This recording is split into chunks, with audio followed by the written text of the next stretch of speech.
स्वागत है आपका इंडिया की बात में। मैं अभिसार शर्मा, मेरे साथ हैं भाषा और मुकुल।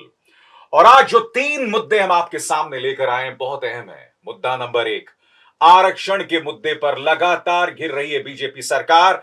सहयोगी दल हमलावर, राहुल के दम के आगे किस तरह से बेदम है बीजेपी। मुद्दा नंबर दो, चुनावों का ऐलान, मगर महाराष्ट्र और झारखंड के चुनावों का ऐलान नहीं किया जा रहा। क्या चुनाव आयोग भारतीय जनता पार्टी की राजनीतिक सोच को आगे बढ़ा रही है? और मुद्दा नंबर तीन, महिलाओं के खिलाफ जो अपराध हो रहे हैं उस पर बीजेपी और गोदी मीडिया के दोहरे मापदंड क्यों हैं। मगर शुरुआत हम करना चाहेंगे एक बहुत अहम मुद्दे के साथ जिसकी लगातार चर्चा हो रही है। और वो चर्चा क्या है? आरक्षण का मुद्दा। उच्च पदों पर जो भर्ती हो रही थी, एक विज्ञापन आता है मगर उस पर बवाल शुरू हो जाता है। सहयोगी दल कहते हैं इसमें आरक्षण की अनदेखी की जा रही है। राहुल गांधी मुद्दा उठाते हैं, अखिलेश यादव मुद्दा उठाते हैं। समानांतर तौर पर इलाहाबाद हाईकोर्ट का फैसला आता है 69,000 शिक्षकों की भर्ती को लेकर और कहा जाता है कि यह आरक्षण की अनदेखी है। यानी कि आरक्षण के मुद्दे पर बीजेपी लगातार घिर रही है। भाजपा को उच्च पदों पर जो भर्ती है नौकरशाही की, उस फैसले को वापस लेना पड़ता है। भाजपा की किरकिरी होती है। क्या इस मुद्दे का पंच बताएंगे मुकुल? अभिसार, मेरा साफ मानना है कि आरक्षण पर सरकार इसलिए घिर रही है क्योंकि वो कई मुंह से बोलती है। आरएसएस कुछ और बोलता है, बीजेपी कुछ और बोलती है, सरकार कुछ और करती है। यही वजह है कि आरक्षण के मुद्दे पर सरकार घिरती जा रही है और विपक्ष का मजबूत होना इसमें एक अच्छा कदम है, जिसकी वजह से सरकार को अपने कदम पीछे खींचने पड़ते हैं। भाषा, क्या इस मुद्दे का पंच? अभिसार, मेरा साफ मानना है कि लेटरल एंट्री यानी सीधी भर्ती पर यू टर्न मोदी जी के लिए एक क्लियर मैसेज है। और जिस तरह से भारत बंद हुआ उससे भी ये साफ संदेश है कि अब आरक्षण और कॉन्स्टिट्यूशन दोनों बीजेपी और मोदी सरकार के लिए गले की फांस बन चुकी है। और यह दरअसल एक गेम चेंजर है। अब इन दोनों चीजों पर हाथ आगे बढ़ाने से पहले 1000 बार मोदी सरकार को सोचना होगा, क्योंकि विपक्ष एकजुट है और जनता जमीन पर सड़कों पर उतरी हुई है। अभिसार, क्या है इस पे आपका पंच? इस मुद्दे पर मेरा पंच यह है कि भारतीय जनता पार्टी लाख चाहे वो इस बात से इनकार नहीं कर सकती कि उसके अंदर एक बुनियादी आरक्षण विरोधी सोच है।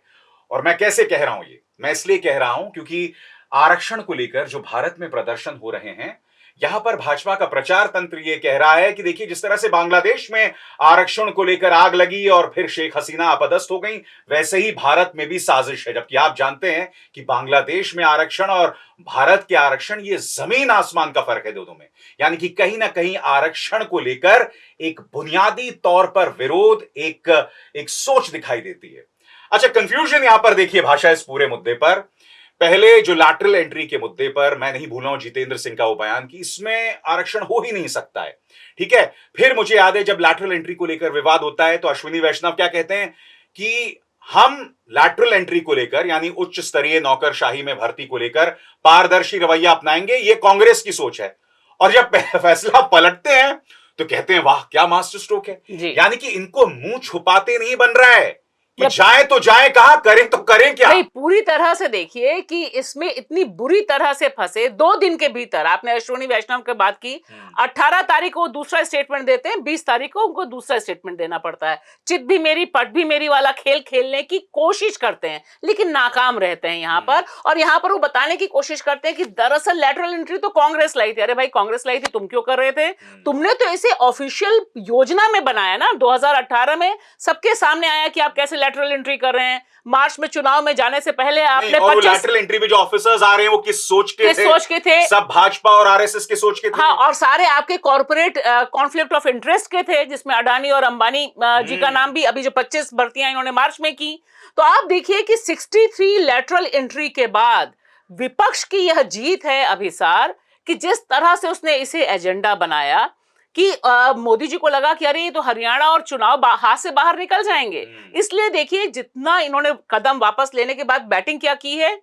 अश्विनी वैष्णव ने कि मोदी जी आरक्षण, सामाजिक सुरक्षा और वंचितों के लिए काम करने वाले हैं, यानी एक तरह से मसीहा बनाने की कोशिश की। लेकिन जमीन पे तो लैटरल एंट्री पे जो यू टर्न है, ये एक बहुत बड़ा संदेश है कि आगे ऐसा करना इनके लिए संभव नहीं होगा। और मुकुल, मेरे ख्याल से राहुल गांधी को बल इस बात से भी मिलता है कि जब विपक्ष ने इसका विरोध किया था, मैं नहीं भूला हूं केसी त्यागी का बनाया जनता दल यूनाइटेड या नीतीश कुमार की पार्टी का जो बयान था, उसमें यह था कि अगर आप ऐसा करेंगे तो इससे राहुल गांधी पिछड़ों के मसीहा बन जाएंगे।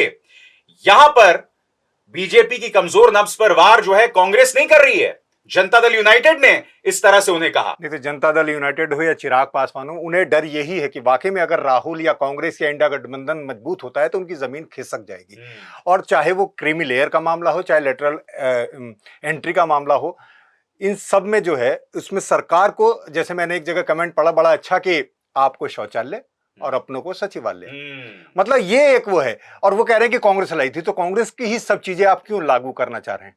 और आप एडवाइजरी में ला सकते हैं, पर आप एडमिनिस्ट्रेशन में ला रहे हैं, इस तरह की भी चीजें। और ऐसा भी तो नहीं है ना कि कोई एक्सपर्टीज है, माफ कीजिएगा, कौन से लोग आ रहे हैं, जैसे अभी भाषा को बताया, एक खास सोच के लोग आ रहे हैं जिनमें कोई ऐसा टैलेंट है, ये भी नहीं कहा जा सकता। अगर आप मनमोहन सिंह का उदाहरण उसके बरक्स देते हैं तो मनमोहन सिंह का टैलेंट और उनकी जो योग्यता है वो सबके सामने और अभी सर इसमें एक और बहुत जो बुनियादी प्रॉब्लम है कि आप ये मान के चल रहे हैं कि आईएएस जो है, जो इतनी मेहनत से बन रहा है, जा रहा है, एग्जाम दे रहा है, उसके अंदर टैलेंट नहीं है, उसके अंदर सोच नहीं है। तो देश चला कौन रहा है? क्या सिर्फ और आप एक मिनट, आप ऐसे माधवी बुच को सेबी का प्रमुख बनाते हैं जिनका इतना हितों का टकराव दिखाई देता है, उसकी जगह आप किसी आईआरएस या आईएएस पर विश्वास करते हैं। दरअसल क्या हुआ कि उन्हें आईएएस पर तो विश्वास है, वो भी उनका ही काम कर रहे हैं। दरअसल उन्हें अपने लोग लाने हैं और वो आईएएस पीसीएस की परीक्षाएं पास नहीं कर पा रहे जो पूरे संघ से आ रहे हैं। अब उन्हें कैसे एडजस्ट करें? तो दरअसल ये भी है ना कि उन्हें उन पर तो विश्वास है, पर अपने लोगों को कैसे लाएं? वो तो पास कर नहीं पा रहे वो परीक्षा,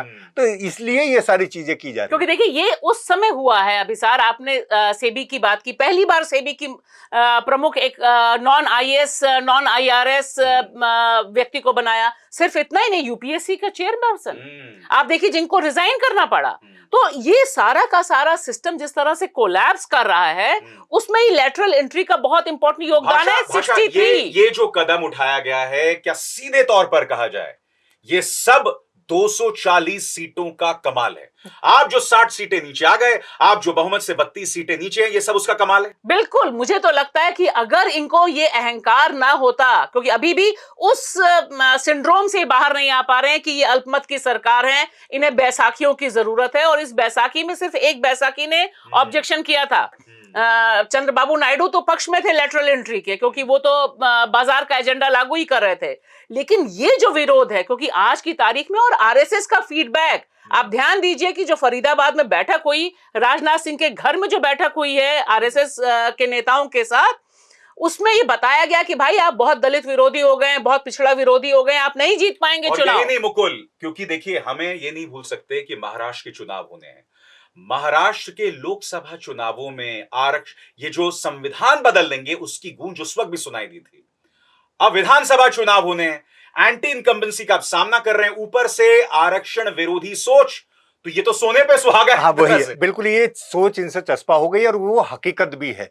और आप जो 240 वाली बात कह रहे हैं, वाकई में ये यकीन करना होगा, अगर ये पहले की तरह बहुमत में होते तो जैसे एक रात ऐलान करते हैं 8 बजे की नोटबंदी, लॉकडाउन, ये सरकार किसी की कहां सुनती थी। इसलिए मैं बार बार कहता हूं कि एक बहुत मजबूत सरकार देश का भला नहीं करती। एक थोड़ा सहयोगी के साथ एक मजबूत सरकार, विपक्ष का मजबूत होना ये बहुत जरूरी है इस देश में। यही वजह है कि चाहे वो क्रीमी लेयर के मुद्दे पर बोलना पड़ा मोदी जी को, चाहे वो लेटरल एंट्री के मुद्दे पर है, इस पर कदम वापस लेने पड़े। वक्फ बोर्ड का जो पूरा बिल है वो जेपीसी को देना पड़ा, ब्रॉडकास्ट बिल वापस, ये सारा ये जब सब जनहित में हो रहा है, ये जन विरोधी ही एक तरह से चीजें थी। तो आप समझिए कि 240 लाख के बहुत बड़ा काम किया पर मैं तो ये समझना चाहता हूं यहाँ कि भाई जन विरोधी क्या था वो, जब आप लैटरल एंट्री करवा रहे थे ये कहते हुए कि इसमें आरक्षण का प्रावधान नहीं है, या वो कि आपको उस कदम को पीछे लाना पड़ा।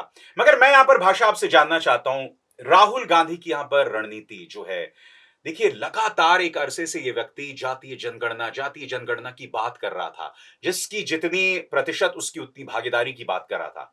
ऊपर से क्या होता है, लैटरल एंट्री वाला मुद्दा आ जाता है। तो एक तरह से ये मुद्दा राहुल गांधी के पास आया है और जो बात केसी त्यागी कह रहे हैं कि राहुल गांधी पिछड़ों के मसीहा बन सकते हैं, एक एक करके ये जो घटनाक्रम हो रहा है हम उसी की तरफ बढ़ रहे हैं। देखिए, कल तो मैंने प्रदर्शन देखा दिल्ली और दिल्ली के आसपास जहां पर भारत बंद का प्रदर्शन चल रहा था।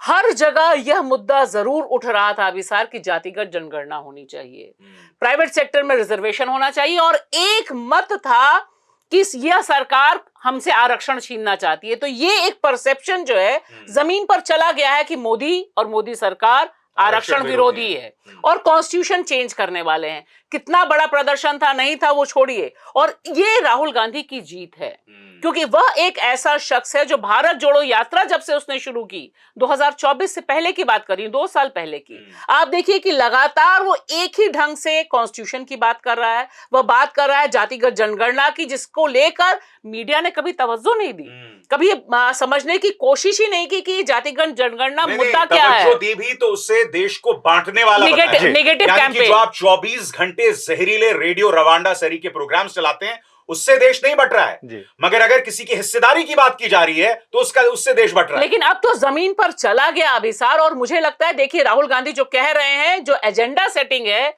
एजेंडा सेटिंग विपक्ष ही कर रहा है। 2024 इस बात की मिसाल है। और मुकुल, एक और चीज जो समानांतर तौर पर हो रही थी, इत्तेफाकन वो भी घटनाक्रम इसी वक्त आया, वो था इलाहाबाद हाईकोर्ट का फैसला 69,000 शिक्षकों की भर्ती को लेकर कि इसमें आरक्षण की अनदेखी की गई। सबसे दिलचस्प बात कि बीजेपी के सहयोगी अनुप्रिया पटेल कहने लगी, केशव प्रसाद मौर्य जिन्हें स्टूल मंत्री बताते हैं अखिलेश यादव, वो तक बोलने लगे। तो भाजपा के लिए बुरी खबर यह कि लैटरल एंट्री पे किरकिरी हुई और साथ ही साथ 69,000 शिक्षकों की भर्ती वहां अखिलेश ने भी मुद्दा बनाया।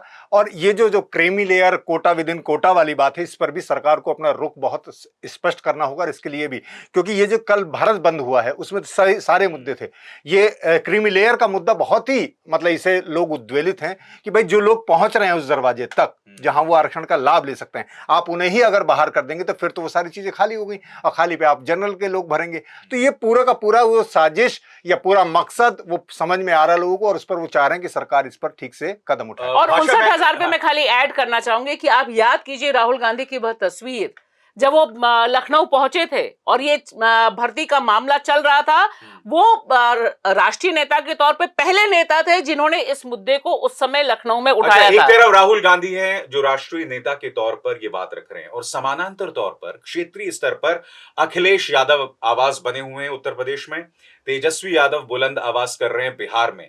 ये भी मेरे हिसाब से भारतीय जनता पार्टी के लिए एक बहुत ही चिंता का सबब है, क्योंकि राष्ट्रीय स्तर पर राहुल और यूपी और बिहार जो पॉलिटिकली वॉलेटाइल 2 स्टेट्स हैं, यहां पर ये 2 नेता आवाज उठा रहे हैं और उसकी गूंज सुनाई दे रही है। लगातार ये जो आपने 2 नेताओं की बात की, मैं महाराष्ट्र के नेताओं को भी अगर ऐड कर दूं तो आप देखिएगा कि एक पैन इंडिया फिनोमिना बन रहा है, जिसमें जो ऊपर से मुद्दे हैं उनको क्षेत्रीय क्षेत्रप जो हैं वो किस तरह से मजबूती से लड़ाई करके उतार के, क्योंकि कल जो इंपॉर्टेंट था कि सपा बसपा दोनों उतरे। ये पहली बार है इस तरह से कि सपा भी प्रोटेस्ट में है, बसपा भी प्रोटेस्ट में है, भीम आर्मी भी प्रोटेस्ट में है, और वहां पर आप देखिए कि महाराष्ट्र में तमाम जो इंडिया गठबंधन के लोग हैं वो प्रोटेस्ट में हैं। तो ये एक पैन इंडिया फिनोमिना विपक्ष का, जो अंदर और बाहर दोनों तरह से राहुल गांधी को अपने एक लीडर के तौर पर मान रहा है, एलओपी संसद के भीतर और संसद के बाहर। एक बात और, राहुल की जहां तक बात आई है, मुझे लगता है कि राहुल और कांग्रेस को भी कुछ चीजें स्पष्ट करनी होंगी। लेटरल एंट्री वाला मामला ये तो बिल्कुल साफ था, ये वापस होना ही था, लेकिन जो सुप्रीम कोर्ट का फैसला है उस पर तमिलनाडु की सरकार उसका फेवर करती है, कर्नाटक भी कहती है। तो उन चीजों पर भी लोगों को समझाना कि क्या इसमें से सही है, कोटा विद इन कोटा सही है, कितना सही है, या क्रीमी लेयर गलत है तो कितनी गलत है, क्यों गलत है। कांग्रेस और राहुल को भी इस पर बहुत स्पष्ट बात करनी होगी। अच्छा, इसके अलावा मैं जो देख रहा था प्रचार उसको लेकर कि देखो जिस तरह से बांग्लादेश में आरक्षण को लेकर आंदोलन चला, शेख हसीना का तब तक पलट हो गया, अब वही साजिश भारत में दोहराई जा रही है, इसके पीछे राहुल है, जबकि लोग जानते हैं दोनों में जमीन आसमान का फर्क था। वहां शेख हसीना आरक्षण करना चाहती थी उन लोगों के लिए जो बांग्लादेश युद्ध में लड़े थे, उसका विरोध लोग कर रहे थे। यहां मुद्दा कुछ और है, यहां संविधान को बदलने की बात कर रहे हैं। यहां यह स्थिति इसलिए उत्पन्न हुई, वो भाजपा की हरकतों से हुई उत्पन्न।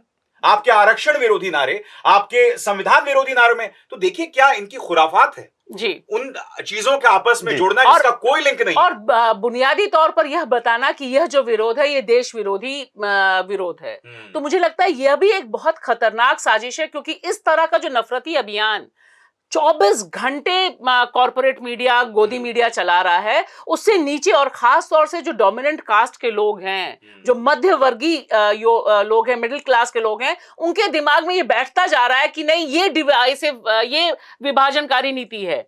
वहां पर ये सवाल ही नहीं उठ रहा है कि नहीं, ये कॉन्स्टिट्यूशन बदलने की बात है। और सरकार ने अपनी साख खुद खोई है अभिसार। विपक्ष तो उस पे पिच करेगा ही करेगा, लेकिन सरकार की जो साख है, मोदी जी की जो साख है, और मोदी जी के पीछे जो आरएसएस खड़ी हुई है, उसकी जो साख है, वह लगातार एंटी कॉन्स्टिट्यूशनल है। क्योंकि आपके अपने सांसद बोलते रहे हैं कि हमारे को 400 दे दीजिए और हम संविधान बदल देंगे। अयोध्या आप इसीलिए हारे, काउंटर नहीं किया, काउंटर नहीं लगाया, उन्हें कोई नसीहत नहीं दी गई। ये लोग लगातार संविधान को बदलने की बात करते रहे।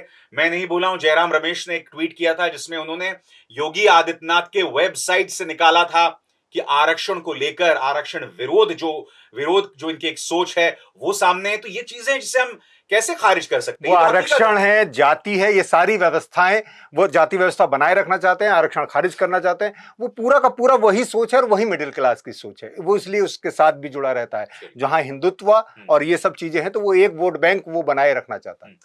और अब हम रुक करना चाहेंगे अपने दूसरे अहम मुद्दे का। दूसरा अहम मुद्दा क्या है? चुनाव आयोग चुनावों के तारीखों की घोषणा करता है। हरियाणा की घोषणा हो जाती है, मगर उससे दूर कौन रहते हैं? महाराष्ट्र और झारखंड। क्यों? क्योंकि महाराष्ट्र में लड़की बहन योजना के तहत अभी एक और किस्त जारी होनी है। झारखंड के अंदर बीजेपी का एक तजुर्बा चलने वाला है चंपई सोरेन के जरिए, यानी कि वहां पर आदिवासी वोटों को काटा जाए, इसलिए वहां घोषणा ही नहीं की जाती है। मतलब कल्पना से भी विचित्र चल रहा है। क्या ऐसे में चुनाव आयोग पर विश्वास किया जा सकता है? क्या है इस मुद्दे का पंच, बताएंगी भाषा। अभिसार, एक बात बिल्कुल साफ है कि चुनाव आयोग किन राज्यों में चुनाव कराने जा रहा है, यहाँ के राज्य के जो पार्टियां हैं उनको पता चल जाता है, लोगों को पता चल जाता है, राम रहीम को छोड़ा जाता है फरलों पे। हरियाणा में अनाउंस हो जाता है कि चुनाव अनाउंस होने वाला है। जम्मू कश्मीर में 198 अफसरों की तब्दीली होती है, रिशफल होता है, वहां के लोगों को पता चल जाता है, पॉलिटिकल पार्टीज को। साख बिल्कुल खत्म है चुनाव आयोग की। और महाराष्ट्र और झारखंड में वे इंतजार कर रहे हैं कि बीजेपी से हरी झंडी कब मिलेगी। वे जब तैयार हो जाएंगे तब चुनाव अनाउंस होगा, और इससे शर्मनाक घटनाक्रम और कुछ हो नहीं सकता। अभिसार, क्या है इस पे आपका पंच? कितनी शर्मनाक बात है ना। गणेश चतुर्थी का इंतजार किया जा रहा है ताकि महाराष्ट्र में लड़की बहन योजना की अगली खेप जारी की जाए। दिलचस्प बात यह है कि राजीव कुमार जो कि सीसी हैं, वो ये कहते हैं कि भाई हमें जम्मू कश्मीर में सुरक्षा व्यवस्था चाहिए ताकि वहां पर चुनाव हो सके। यानी कि अब भी ये मान रहे हैं आप कि तमाम दावों के बावजूद जम्मू कश्मीर में हालात सामान्य नहीं है, और ये भाजपा की राजनीति पर एक करारा तमाचा है। क्या है इस मुद्दे का पंच, बताएंगे मुकुल। अभिसार, एक दिन पहले प्रधानमंत्री लाल किले से फिर वही वन नेशन वन इलेक्शन का वकालत करते हैं, उसका राग अलापते हैं, और अगले दिन चुनाव आयोग 2 राज्यों में चुनाव का अनाउंस करता है। यानी वो बता देता कि हम 4 राज्यों में भी एक साथ चुनाव करने की लायक नहीं हैं। तो इससे क्या पता चलता है? और वही बात जो भाषा ने कही कि वो सुविधा देख रहा है कि भाजपा की सुविधा कब है, वहां चंपई सोरेन सेट हो जाए, महाराष्ट्र में सेट हो जाए मामला, तो वहां फिर चुनाव की घोषणा कर दी जाएगी। मतलब देखिए, अगर हम सबसे पहले चंपई सोरेन का आपने जिक्र किया यहां, तो भाषा चंपई सोरेन को देखिए, एक व्यक्ति आते हैं और अब वो अपनी पार्टी बना रहे हैं, ठीक है। अब खबरें आ रही हैं कि उन्हें प्रत्यक्ष या अप्रत्यक्ष तौर पर भाजपा से मदद मिल रही है। और कैसे मदद मिल रही है? कि वो अपना एक आदिवासी वॉइस स्थापित करें, एक आदिवासी आवाज स्थापित करें, ताकि हेमंत सोरेन का वोट बैंक जो है वो बटे। जी, क्या गजब की खुराफाती सोच है। और इसलिए चुनाव भी नहीं होंगे बिहार के। और देखिए, मजेदार बात है कि खुराफाती सोच के अलावा बीजेपी आगे बढ़ भी नहीं पा रही है। झारखंड को डीस्टेबलाइज करने के लिए क्या क्या नहीं किया। जनवरी में आप वहां के मुख्यमंत्री को गिरफ्तार करते हैं, और उसके बाद जब उनको जमानत मिल जाती तब भी आप सोचते हैं कि अब कैसे डीस्टेबलाइज किया जाए। और ये देखिए कि चंपई सोरेन जब दिल्ली आते हैं, हम तो देख ही सुन रहे थे यहाँ पर, वो पूरे समय इंतजार करते रहे कि शुभेंदु अधिकारी से मिलते हैं, वो जो खबरें बताई जाती हैं सूत्रों के हिसाब से, कोलकाता जाते हैं, शुभेंदु अधिकारी सेट करते हैं कि यहाँ मीटिंग होगी, यहाँ मीटिंग का हरी झंडी नहीं मिलती। क्यों? क्योंकि यहां लगता है कि वो बाहर रह के ज्यादा अच्छे से काट सकते हैं, भीतर आएंगे तो क्योंकि भीतर काटने के लिए अर्जुन मुंडा सहित तमाम लोग हैं भारतीय जनता पार्टी के साथ, और वह वहां जाकर मीटिंग करते हैं। अब आप देखिए जो फंडिंग हो रही है आदिवासी वोटों को काटने की, और आदिवासी राज्य को जलाने के लिए हेमंत विश्व शर्मा को प्रभारी बनाया जाता है झारखंड का, जो नफरत असम में उगलता है और वही नफरत झारखंड में उगल रहा है। ये जो विभाजनकारी रणनीति है भारतीय जनता पार्टी की, यह तो दिल दहलाने वाली है कि कैसे ये लोग साजिशें करते हैं। और भारतीय जनता पार्टी लगातार फंस रही है, चुनाव आयोग इस राजनीति को आगे भी बढ़ा रहा है। अब आप कहते हो कि साहब हम इसलिए नहीं करा सकते सभी राज्यों में क्योंकि कश्मीर में हालात सामान्य नहीं है, यानी कि ये भाजपा के दावे यहीं पर खोखले साबित हो जाते हैं। आपने क्या क्या दावे किए थे कि 370 के बाद, ये फलाना ढिमकाना के बाद कश्मीर में हालात सामान्य हैं। आप चुनाव ही नहीं करवा पा रहे हैं, बड़ी बड़ी बातें करते हैं वन नेशन वन इलेक्शन की, फिर आप चुनाव नहीं करा पा रहे हैं, लोकसभा चुनाव वो घाटी में लड़ नहीं पा रहे हैं। बिल्कुल, है ना? हाँ बिल्कुल, हम बता दें कि बीजेपी ने लोकसभा का चुनाव घाटी से लड़ा नहीं। दूसरा, महाराष्ट्र तो हरियाणा के साथ चुनाव बिल्कुल होना चाहिए था और होता है। वहां भी नवंबर में, ये 25-26 नवंबर के आसपास उसकी विधानसभा का कार्यकाल पूरा हो जाएगा। यानी ये कोई तुक नहीं थी कि उसका चुनाव बाद में घोषित किया जाए अलग से। झारखंड भी जनवरी 25 में वहां भी विधानसभा का कार्यकाल पूरा हो रहा है। यानी ये सब इसी साल होने चाहिए। वो भी दिसंबर में चीजें होंगी, तभी तो जनवरी तक उसकी भी प्रक्रिया पूरी होगी। जब ये झारखंड और महाराष्ट्र यानी बिल्कुल तय हो गया, पर ये मत समझिए, मुझे लगता है कि वही जो होता है ना कि खुराफात उनकी कामयाब नहीं हो पाती।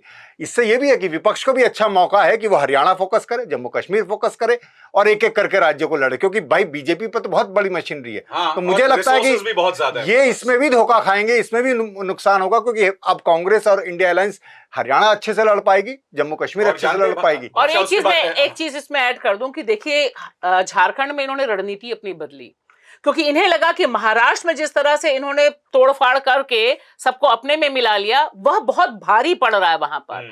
यहां पर झारखंड में जो बीजेपी के नेता हैं वो बिल्कुल तन के खड़े हो गए कि हम चंपई सोरेन को अंदर नहीं आने देंगे जी, हम हैं। मैं यहां पर जो मुद्दा उठा रहा हूं वो है चुनाव आयोग की विश्वसनीयता का।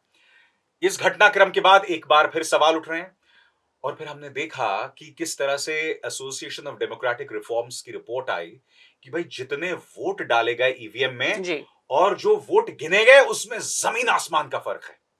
और आज तक राजीव कुमार ने उसका कोई संतुष्ट करने वाला जवाब नहीं दिया, पुख्ता जवाब नहीं दिया। बार बार इस तरह की रिपोर्ट्स आ रही हैं। कुछ रिपोर्ट्स ये भी कह रही हैं कि भैया 79 सीट्स का झोल हुआ है, जिसके बारे में मैं कुछ नहीं कह सकता, मगर कम से कम वोट जितने डाले गए और जितने काउंट हुए वो तो फर्क दिखाई दे रहा है। और ये सारे आंकड़े लगातार तार-तार हो रही है। और अभिसार ये सारे आंकड़े चुनाव आयोग के वेबसाइट से हैं। बिल्कुल, मैं ये कह रही हूँ कहीं और से नहीं आए। तो इस पे जवाबदेही तो चुनाव आयोग की बनेगी ना। और अगर इसका आकलन करके तमाम लोग ये सामने ला रहे हैं कि बीजेपी को 60 से 70 सीटों का फायदा हुआ, नहीं तो और सोचिए 240 से अगर आप 60 ही सीटें हटा दीजिए तो कहां पहुंचती बीजेपी। तो ये एक जो माहौल बना है, और उसमें जम्मू कश्मीर से जो आवाज उठ रही है अभिसार, वो बहुत सीरियस है, क्योंकि वहां पर दोनों ही जो प्रमुख पार्टियां हैं पीडीपी और एनसी, उमर अब्दुल्ला और महबूबा मुफ्ती कहती हैं कि चुनाव आयोग पूरी तरह से बायस्ड है। एक दिन पहले वहां के एलजी मनोज सिन्हा 198 अफसरों को रीशफल करते हैं, 12 घंटे बाद चुनाव अनाउंस होता है। क्यों? ऐसी परमिशन कैसे आपने दे दी? जबकि ये और हरियाणा, आप मत भूलिए, नायब सिंह सैनी, चुनाव अनाउंस हो गया फ्राइडे को, सैटरडे को स्कीम अनाउंस करते हैं, कहते हैं हमें पता है भाई चुनाव आयोग मान जाएगा। ये तो सेटिंग चल रही है खुलेआम। बिल्कुल। और अब हम रुक करना चाहेंगे अपने तीसरे अहम मुद्दे का। कायदे से इस मुद्दे से मुझे शुरुआत करनी चाहिए, मगर हो क्या रहा है दोस्तों, चूंकि इसका लिंक, इसका रिश्ता औरतों के खिलाफ अपराध को लेकर है, तो इस तरह के कार्यक्रमों को दबाया जा रहा है। अब इस पर मैं बहुत ज्यादा विस्तार से नहीं जाऊंगा। मुद्दा है कि किस तरह से महिलाओं के खिलाफ जो अपराध हो रहे हैं उस पे रूलिंग बीजेपी हो या गोदी मीडिया, उसके दोहरे मापदंड दिखाई दे रहे हैं। आरजी कर मेडिकल कॉलेज में एक 31 साल की डॉक्टर के साथ जो होता है, पूरा देश उससे हिल जाता है। मगर हम लगातार देख रहे हैं कि भाजपा शासित प्रदेशों में अपराध सामने उभर कर आ रहे हैं। कहीं किसी नर्स के साथ दुष्कर्म हुआ, कहीं किसी बस के अंदर देहरादून में एक लड़की के साथ गैंगरेप होता है। और सबसे बड़ी बात, उत्तर प्रदेश की खबर है, पुलिस केस ही नहीं दर्ज करती है, लड़की आत्महत्या कर लेती है। बड़ा सवाल ये, इस पर चर्चा क्यों नहीं होती, प्राइम टाइम डिबेट क्यों नहीं होते हैं। महाराष्ट्र के बदलापुर में जो घटनाक्रम होती है, जहां 2 मासूमों के साथ दुष्कर्म होता है, और आरजी कर मेडिकल कॉलेज, उन दोनों में फर्क देखिए सोच का, जो अपने आप में कितना शर्मनाक है। क्या है इस मुद्दे का पंच, बताएंगी भाषा। अभिसार, बीजेपी का जो डबल स्टैंडर्ड है वो बिल्कुल क्लियर हो गया है। बदलापुर, महाराष्ट्र, थाने, वहां पर जब प्रोटेस्ट होता है 2 बच्चियों के साथ सेक्सुअल असॉल्ट के मामले में, वहां का मुख्यमंत्री कहता है कि ये जो विरोध है ये पॉलिटिकली मोटिवेटेड है और एफआईआर्स होती हैं प्रोटेस्ट करने वालों के खिलाफ। और कोलकाता में देखिए जिस तरह का प्रोटेस्ट है, उसको आप पॉलिटिकली मोटिवेटेड ही नहीं कहते, आप तो कुछ नहीं कहते, आप उसको कवर करते हैं। लगातार सिर्फ और सिर्फ वही मुद्दा बनता है। क्यों नहीं अंबेडकर नगर खबर बनता है, जहां पर एक 21 साल की लड़की के साथ गैंग रेप होता है और योगी जी की सरकार चुप बैठी रहती है। यह डबल स्टैंडर्ड खतरनाक है। अभिसार, क्या है इस पे आपका पंच? इस मुद्दे पर मेरा पंच है, सीधा सा सवाल है, जिन जिन राज्यों में ऐसी कोई बड़ी घटना होती है, क्या मुख्यमंत्री आदित्यनाथ किसी पीड़िता से मिलने गए?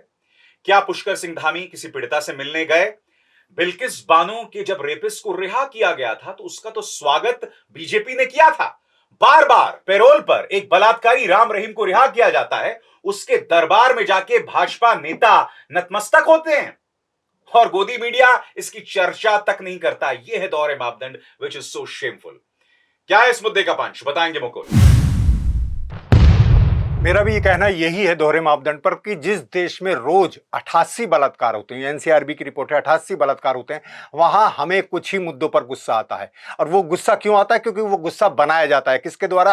राजनीतिक दलों द्वारा, सत्ता द्वारा और उसके गोदी मीडिया द्वारा। इसलिए बहुत दोहरा मापदंड है कि हम कुछ मुद्दों पर गुस्सा होते हैं और कुछ पे तमाशा देखते रहते हैं।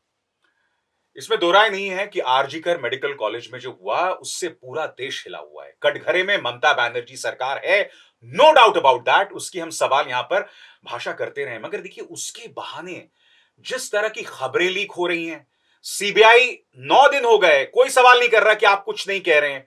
और सबसे शॉकिंग, मैंने देखा एबीपी न्यूज ने, वहां की जो एबीपी बांग्ला है, उनकी तरफ से कई अफवाहें जो हैं वो फिर बाद में उन्होंने डिलीट किया। तो ये जो तमाम चीजें आ रही हैं, एक मुद्दा है, गंभीर मुद्दा है, मगर मजाक बनाया जा रहा है उस मुद्दे का। और इस पर आप नहीं, और इस पे आप जो पिच खेल रहे हैं, जो फेक न्यूज चला रहे हैं, वह तो और ज्यादा खतरनाक है, क्योंकि उससे मेन फोकस हट जाता है कि आप एक रेप केस में क्या करेंगे, क्या डिमांड होती है कि जो व्यक्ति दोषी है उसको पकड़ा जाए, उसके खिलाफ सख्त से सख्त कार्रवाई हो, तुरंत प्रोसेस हो, पुलिस काम करे, सीबीआई काम करे, यही आप मांग होती है। और एडमिनिस्ट्रेशन शामिल है तो एडमिनिस्ट्रेशन को जिम्मेदार बनाया जाए, उनके लोगों की भी गिरफ्तारी हो। इसके बाद ये होता है कि बाकी जगहों पर भी ये ना हो। लेकिन मुझे जो दुख और दर्द होता है अभिसार, कि एक मुद्दे पे तो हमारा दिल दुखता है, लेकिन ठीक उसी समय 8 अगस्त की ये घटना है, आज हम बात कर रहे हैं। आप देखिए इस दौरान जितनी बर्बर घटनाएं हुई हैं, तुरंत अगले दिन बिहार में मुजफ्फरपुर में एक दलित बच्ची के साथ गैंगरेप होता है, उसके ब्रेस्ट काट दिए जाते हैं, सारी चीजें आती हैं, एक खबर, एक चर्चा नहीं। क्यों? Why we should be? क्या उसकी इज्जत नहीं, उसका शरीर नहीं, सिर्फ एक डॉक्टर के मामले में। और डॉक्टर्स का भी जो प्रोटेस्ट है उसमें आप कहां ले जाएंगे? और मुझे लगता है कि जिस तरह से एक प्रोटेस्ट पर सारा फोकस हो जाता है, और जानबूझ के, क्योंकि वहां पर ममता बनर्जी हैं, बदलापुर पे क्यों नहीं किया? बदलापुर वो क्या कम हीनियस है? या कोई भी रेप को हम कैसे मेजर करेंगे? अंकिता भंडारी क्यों नहीं लोगों ने चलाया कि भाई ये फरलो पे क्यों छूटा? आसाराम बापू और राम रहीम कैसे बाहर हैं? इस पे क्यों नहीं डिबेट हुई, क्यों नहीं सवाल उठा राजस्थान सरकार से और सबसे बड़ी बात हरियाणा सरकार से? देखा, चाहे बिहार में वो मासूम जिसके स्तन काट दिए गए, या फिर उत्तराखंड में जो एक के बाद एक बड़ी घटनाएं सामने उभर कर आ रही हैं, एक नर्स के साथ पहले दुष्कर्म और फिर उसकी हत्या कर दी जाती है, इन सभी घटनाओं में हम मुख्यमंत्री का चेहरा नहीं देख रहे हैं। भाजपा शासित मुख्यमंत्री कहीं पर भी पीड़ित से संपर्क साधते हुए नहीं दिखाई देते हैं। हम क्या देखते हैं? इन सभी राज्यों में पीड़िता के चरित्र पर सवाल उठाए जाते हैं। जैसा हमने हाथरस में देखा था, हाथरस में रातों रात शव जला दिया गया था एक पीड़िता का। हमने हाथरस में देखा था कि किस तरह से प्रशासन उस परिवार को धमका रहा था। वहां वो परिवार सिर्फ ये कह रहा था कि अरे मुझे कम से कम बिटिया को हल्दी तो लगाने दे दो, मैं उसकी शादी नहीं कर पाई, कम से कम हल्दी तो लगा देने दो, ये तक प्रशासन नहीं। ये है फर्क, और यहां पर कोई जवाबदेही नहीं है। तो वही मुख्यमंत्री दर्द भी नहीं जानते। तो वही डबल स्टैंडर्ड, वही दोहरा मापदंड, वही पाखंड, क्योंकि वहां हमें पश्चिम बंगाल में मुख्यमंत्री का इस्तीफा चाहिए, ये बाकायदा चलाया गया कि राष्ट्रपति शासन लागू होना चाहिए, राष्ट्रपति शासन, बिल्कुल है ना। लेकिन उत्तराखंड में चाहे आईएसबीटी पर रेप होता हो, चाहे यूपी में हाथरस की जैसे आपने बात की, यहां तो मतलब पीड़िता से मिलने की बात छोड़िए, पीड़िता जो थी मृत, उसी को परिवार से नहीं मिलने दिया गया। और यही नहीं मुकुल, जो ताजा घटनाक्रम है, लड़की ने सुसाइड कर लिया क्योंकि पुलिस केस दर्ज नहीं करना चाहती। अंबेडकर नगर बुलडोजर चलाया, मैं कह रही बुलडोजर चलाया, योगी के इस्तीफे की मांग नहीं होती, वहां धामी के इस्तीफे की मांग होती, वहां नीतीश के इस्तीफे की मांग नहीं होती। यही हम कह रहे हैं कि इस वजह से क्या होता है, कि होता क्या है इस वजह से, कुछ मुद्दे बहुत हाईलाइट हो जाते हैं, कुछ मुद्दे दब जाते हैं, उन्हें भूल जाते हैं लोग, और इसमें न्याय नहीं मिल पाता फिर सभी को। और बलात्कार की घटनाएं लगातार, जो एक बात हो रही है कि सुरक्षा महिलाओं की कैसे हो, वर्क प्लेस पे कैसे सुरक्षा हो, सड़क पे कैसे सुरक्षा हो, रेल में, बस में, वो सारे मुद्दे पीछे चले जाते हैं। एक मुद्दा उठ जाता है, दूसरों को आप भूल जाते हैं। और मैं यहां पर एक कहना चाहता हूं, देखिए, एक तरफ एक घटना होती है, सरकार कटघरे में हमेशा होगी। निर्भया हुआ था, हम नहीं भूले हैं कि रिकॉर्ड टाइम में दिल्ली पुलिस ने उस मामले को जो है फाइल किया था, उन्होंने उसका सॉल्यूशन किया था। राहुल गांधी लगातार निर्भया के परिवार से संपर्क में थे, मगर हम सब ने दिल्ली की सरकार को कटघरे में रखा था। शीला दीक्षित, जिनके हाथ में पुलिस नहीं थी, कटघरे में रखा था, और रखना भी चाहिए। और हमने दिल्ली शीला ही नहीं, हमने राष्ट्रपति भवन तक पर प्रदर्शन किया था, उसकी ईंटें हिला दी थी। जी नहीं, मैं कुछ और यहां पर कह रहा हूं। एक तरफ तो यह है कि भाई एक घटना होती है और उस घटना को लेकर सवाल, मगर दूसरी तरफ हम भारतीय जनता पार्टी में एक सोच को देख रहे हैं कि एक मंच पर एक प्रज्वल रवन्ना खड़ा है और उसके लिए देश के प्रधानमंत्री वोट मांग रहे हैं, और कभी माफी नहीं मांगते। कभी माफी नहीं मांगते। अच्छा, और प्रधानमंत्री को पता था, उनके जो उस जिला के अध्यक्ष ने उन्हें चेतावनी दे दी थी कि इस प्रज्वल रवन्ना को टिकट मत दीजिएगा। प्रधानमंत्री had knowledge of what Prajwal Revanna did. प्रधानमंत्री जानते हैं 21 दिन के फरलॉ पर एक बलात्कारी को आप रिहा करते हैं, और वो एक ताकतवर आदमी है, और चुनाव नहीं। और कहीं पे भी मुझे लगता है कि ये जो पॉलिटिकल पैट्रोनेज है, यानी आप हाथ रखते हैं बलात्कारियों पर और हत्यारों पर, सेक्सुअल असॉल्ट वाले लोगों पर। बृजभूषण शरण सिंह को एक दिन की गिरफ्तारी नहीं करवा पाता ये मीडिया, जो कोलकाता में मांग रहा है इस समय की ममता बनर्जी इस्तीफा दें। वो बृजभूषण शरण सिंह के खिलाफ एक कैंपेन नहीं चला पाता अभी साहब, जिसके खिलाफ ओलंपिक, जिनके खिलाफ एक चार्जशीट है, उस चार्जशीट में गवाहियां हैं। उस बृजभूषण शरण सिंह के बेटे को आप कैसरगंज में टिकट देते हैं। How day you do that? आप किस अधिकार से बकवास कर सकते हैं? क्योंकि इसलिए कर सकते हैं अभिसार, क्योंकि इनका इतिहास ये रहा है, बिल्किस के बलात्कारियों और उसके परिवार के हत्यारों को ये लोग माला पहनाते हैं। तो रेप को जिस तरह से पॉलिटिकल पैट्रोनेज मिलता है, और यहां पर ध्यान दीजिए, आप आसाराम बापू की बात कर रहे हैं, मैं राम रहीम की बात कर रही हूं, किसके साथ यौन शोषण किया?